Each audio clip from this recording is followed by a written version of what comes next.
episode of Dog Training Tips and Tricks with Premier Dog Training. My name is Samantha, and today is our last video of our little puppy installment here. If you haven't already checked it out, check out our last 3 videos to help you prepare for bringing home your new puppy.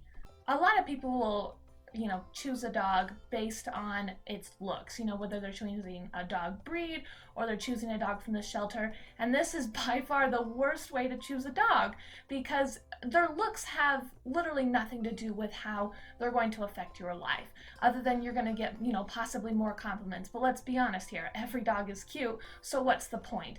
Unless you're needing that dog to look a certain way for some sort of job or whatever it may be, there's no reason to choose a dog based solely on their looks.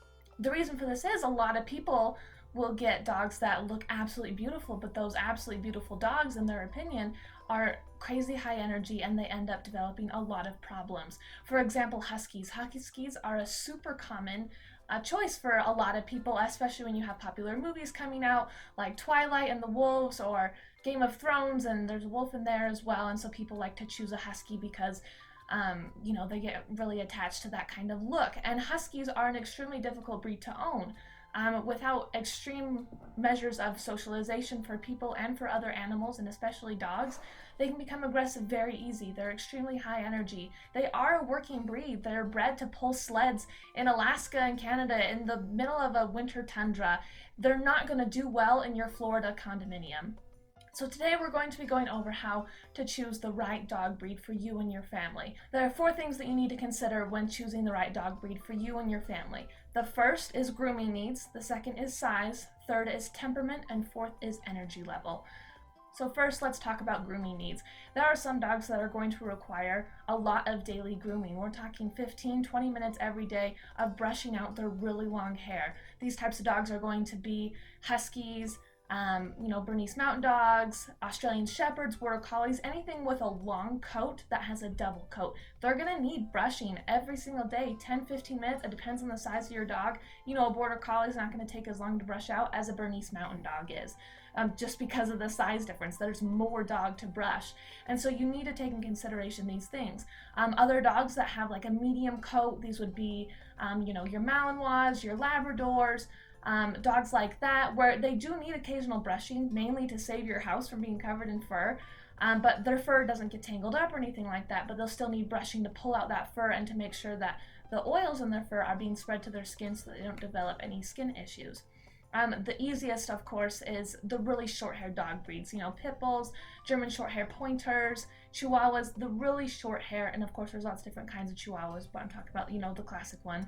And so those ones are a lot easier to take care of. All they need is bathing and their nails trimmed, and their ears cleaned, of course. Every dog has a certain amount of care when it comes to those things, but that's all you have to do for those really short-haired dogs, is just bathe them every once in a while.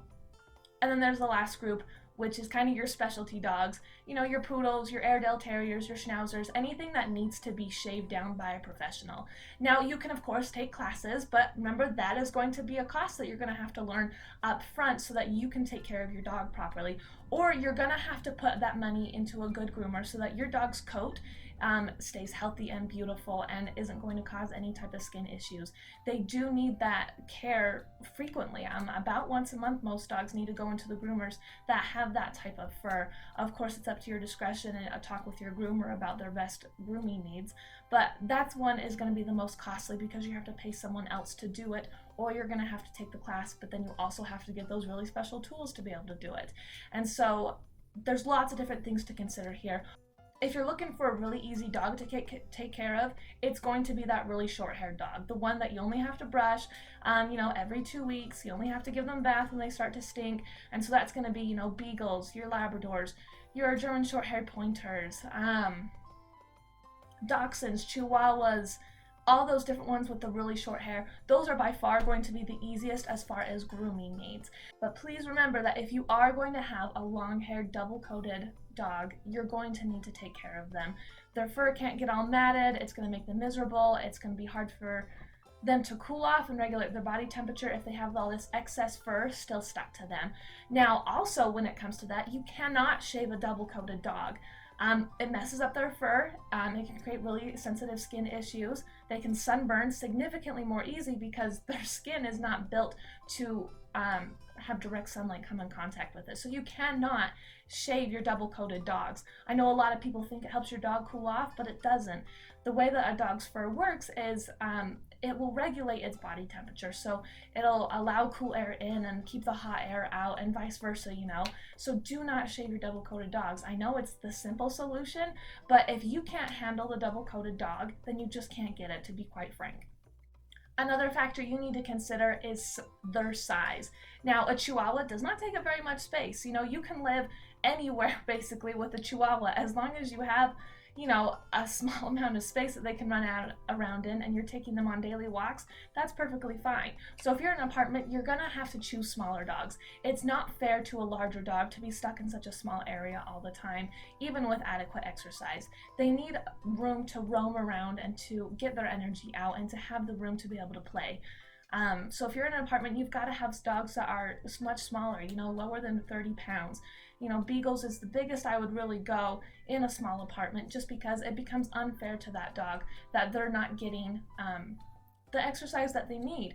But if you have a big house, if you have a nice yard, if you plan on taking your dog on daily walks and throwing their toy all the time, then you can start to get into these bigger dogs.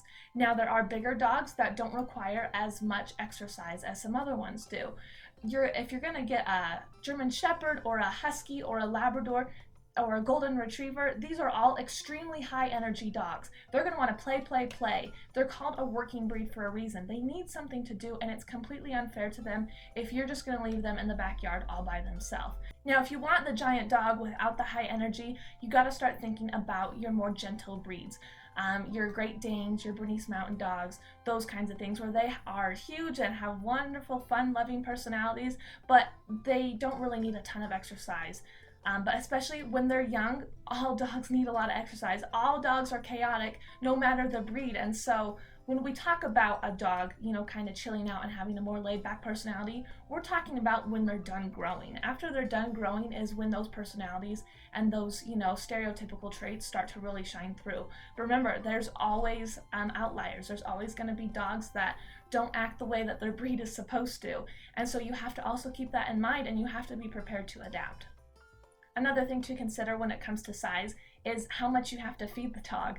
A Chihuahua does not eat as much as a Great Dane, and so you have to be prepared and have the financial capability to be able to feed that dog, and also provide them with additional care. Larger dog breeds tend to have joint problems, and they'll develop them a little bit younger than a lot of smaller dogs. It's just because of the weight that they're putting on their joints, and so you'll have to make sure that you have the money to be able to take care of that, having to pay for a joint supplement that they start taking when they become a senior dog, and possibly able to do hydrotherapy and whatever else that your vet might recommend to keep your dog staying pain-free and happy. And so you've got to be thinking way into the future about all these different things that you might have to pay for to keep your dog comfortable and happy.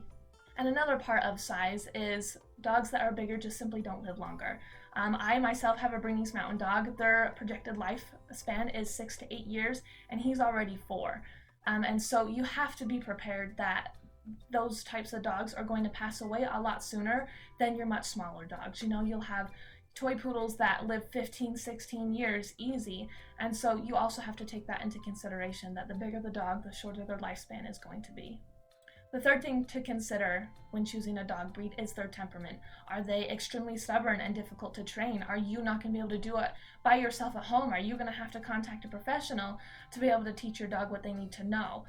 In addition to training needs and stubbornness, are they really friendly with people, or are they more aloof with strangers? This is going to determine how much you need to socialize your dog and how much training, again, that you also might need to do. I see so many people get Akitas, which are wonderful guard dogs, but they're very aloof with people, and they don't like people touching them a ton that aren't their owners, and they do not get along with other animals. And so unless you're socializing a ton, even then it's not a guarantee. So what's your lifestyle? Do you want your dog to be able to meet every single person that you come in contact with? Do you watch other friends' animals all the time? Are they going to have to be friendly with them? If that's the case, then you cannot have an Akita. However, Akitas definitely can be trained to be wonderful companions and be extremely friendly. However, it's just going to take a substantial more amount of work. You're going to need a professional to make sure that your Akita is not going to have any issues. The same thing goes for Shibas, Chows, lots of different dogs, any type of guard dog really, Malinois, German Shepherds.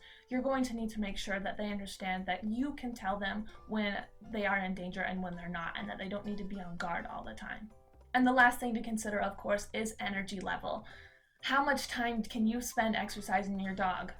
For the really high energy level dogs, the working dogs, Border Collies, Australian Shepherds, German Shepherds, Malinois, Golden Retrievers, Labradors, German Shorthaired Pointers, I could go on forever. There's a lot of working dog breeds because that's what we use dogs for, was to provide services for us.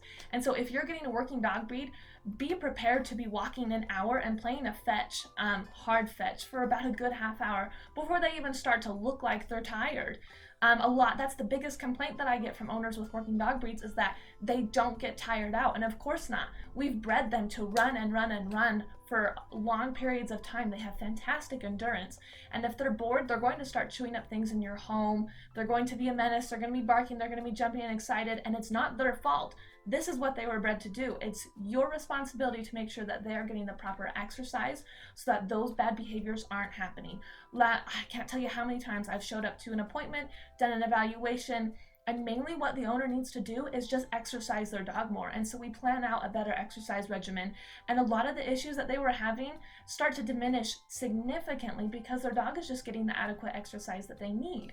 And so if you have a more laid back style, if you're not wanting to go out and walk your dog, especially in the winter when it's cold, it really sucks, then you need to get the lower level energies dog breeds. Now, again, I've mentioned it before, puppies, any dog between the age of, when you bring them home to 2 years, they're still going to be extremely hyper and hyperactive. It's because they're young, they're a child, they're in adolescence, if you will, and they just have more energy. And so you're going to have to deal with 2 years of possibly a higher energy level expectation than you would imagine. After that, some dogs do start to dissipate, but again, not all dogs are going to follow their breed stereotypes, so be prepared to give them the proper exercise. The reason so many dogs are brought back to the shelter, especially shortly after Christmas time, is people realize that they're in over their head. If you've never owned a dog before, if your family's never owned one, or even if your family has, but you were a child and didn't really know the amount of care that it took to take care of them, talk to someone that owns a dog. Talk to someone that owns the craziest dog that you know, and spend a day with them if you can, and see what it's like to have that crazy high energy dog in your home. There are sacrifices that have to be made, not only your time and your money, but just the way that you live. There's going to be dog fur everywhere. There's going to be slobber. There's going to be messes made, whether it's pee, poop, throw up, whatever it may be. You need to be willing to make that sacrifice. Your dog is not an ornament or a trophy to show off. It's a living thing that wants to be your companion and that you need to treat as such. The last thing that I wanted to just talk about before we end this video is a lot of people, they'll have one dog and they're doing great with that one dog and they'll want to add a second dog. And a lot of people don't realize that that's 2 times the work, that's 2 times the money. For some reason, sometimes we just don't quite think about it. We realize, hey, I can handle this dog, let's just get another, it's going to be just fine. And so sometimes it can be overwhelming for them to handle 2 dogs at a time. And so if you're wanting a second dog, I recommend seeing if you can watch someone else's dog for a couple days with your dog and see if you can handle that amount of responsibility. And also remember, plan out that financial burden that they're going to be. In addition to wanting to get a second dog, I highly recommend that whether you're getting a dog from a breeder or you're going to the shelter, bring your other dog to that place. Of course, make sure that you have permission to. Bring your dog to the other place and let your dog choose the new companion. Now, of course, you're going to want to choose the right dog for you, the right energy level. If you're wanting the most chaotic puppy, choose the one that won't leave you alone. If you're wanting one that's more laid back, see which one is hanging out away from the group and just by themselves, and just the one that wants to kind of lay down and be quiet and be by itself. So, narrow it down to a couple of them and then see which one your dog bonds with, because really, you're going to be gone a lot more and they're going to be together all the time. If they don't get along together, you're going to have issues. So whereas if they kind of choose each other and they kind of make a friendship, having them live together is going to be significantly easier. If you guys have any additional questions or you're just wanting to start some training, please call us for a free evaluation. We'd love to come out. We have a puppy package that is perfectly structured to help you, your family, and your new puppy have the best life possible. So give us a call. We'd love to come out and meet your new family member and get you guys started on the right path. Other than that, we'll see you in the next one. Knox, you gotta say bye. Can you say bye? Oh, good job, bud.